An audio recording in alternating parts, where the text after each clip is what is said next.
નમસ્તે ખેડૂત મિત્રો, જો આપણે આજે વરસાદ ધીમે ધીમે ટમટમ ચાલુ છે અને અમે ખેતરમાં આવ્યા છીએ. અમારા ખેતર જે 1.5 વીઘાનું ખેતર છે આ, તો અમે આજ આ વર્ષે એક કમ્બાઈન પાક ઉગાડ્યો છે કે આ કપાસ છે. કપાસનું વચ્ચેનું અંતર 6 ફૂટ રાખેલું છે અને વચ્ચે 2 ચાસ મગફળીના છે. જુઓ ખેડૂત મિત્રો, પછી આમાં અમારી ભૂંડ રોજનો ત્રાસ હોવાથી અમે ચકલા જાળી ફરતે વાર કરેલી, બરાબર, એટલે આ કપાસને નુકસાન કરે નહીં. એટલે આ મગફળી છે એ ભૂંડિયા ના રહેવા દે. પછી અને વાંદરાનો પણ અહીંયા અમારા ત્રાસ ખરો, કેમ કે જે વાંદરા ના આવે એટલા માટે અમે શું કહ્યું, ઝાટકાના 2 વાય ઉપર ફરતી તારની વાર લગાવ્યા. એટલે આ પાકમાં કેવું છે કે હું આખા વર્ષ દીધે લગભગ 5 પાક લેવાની મારી ગણતરી. કેવી 5 પાક? એટલે આ કપાસ અને આ મગફળી લગભગ છે ને દિવાળીની આસપાસ નીકળી જવાની, બરાબર. પછી જો દિવાળી નીકળી જાય એટલે અમે અત્યારે કપાસની જે સાઈડની જગ્યા હોય ને એમાં આવી રીતની તુવેરો ઉગાડી છે. આ તુવેરો છે એટલે તુવેર પણ સારી ઉગી જઈએ એટલે આ હે ને દિવાળી કપાસ અને મગફળી નીકળી જાય એટલે તુવેરો, આ જે કપાસ દેખાય છે એવી રીતની તુવેરો દેખાય છે.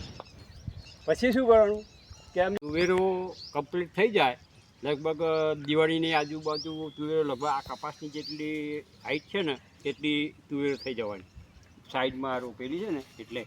અને એ તુવેરો મોટી થઈ જાય પછી આ વચ્ચે કપાસ અને મગફળી બંને નીકળી જવાના દિવાળીનો.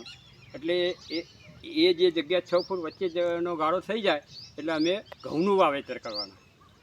કેમ કે ઘઉં એ અંતરખેડ કરી અને આપણે શું કરશું કે ઘઉં પોખી નાખવાના, એટલે પૂખી દેવાના અથવા તો નાના ટ્રેક્ટરથી અંદર પહેરી દેવાના ઓરણીથી, એટલે ઘઉં પણ અમારે થઈ જશે. પછી લગભગ ઘઉં એ લગભગ 3 મહિનાનો પાક હોય એટલે ઉનાળાની ઋતુ આવે લગભગ ત્યારે માર્ચ એપ્રિલમાં ઘઉં નીકળી જાય તો પછી અમે બાજરી ઉગાડવાના. આ તુવેરો વચ્ચે બાજરીનો પાક લેશું. એટલે ટોટલ વર્ષ દરમિયાન 1.5 વીઘામાં અમે 5 પાક લેવાની અમારી ગણતરી ખરી. એટલે જો આવી રીતના આપણે આ કોઠાસૂટ જે ખેતી કહેવાય, આમાં કોઈ આપણે શીખવાડવા ના આવે, ત્યાં કે આની કોઈ સ્કૂલ શાળા કોઈ ભણવાની ના આવે. ખેડૂત પોતે જ વૈજ્ઞાનિક હોય અને પોતે જ એની બુદ્ધિથી આ કામ કરતો હોય. એટલે આનું કોઈ પાઠશાળામાં કંઈ જ્ઞાન નહીં મળતું. એટલે આપણી કોઠાસૂટ આપણી પોતાની મહેનત અને આપણી પોતાની આત્મશક્તિ આ કામ કરી શકે.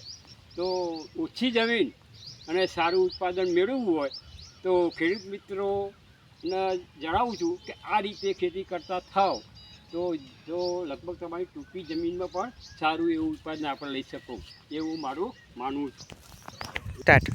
તો ખેડૂત મિત્રો, આ વિડીયો અમારો ખેતરમાં અંદર કેવો લાગ્યો તો એના માટે છે તમે નીચે કોમેન્ટમાં લખજો કે આ વિડીયો કેવો લાગ્યો એ, અને સબસ્ક્રાઈબ કરશો તથા લાઈક કરો બટન દબાવજો.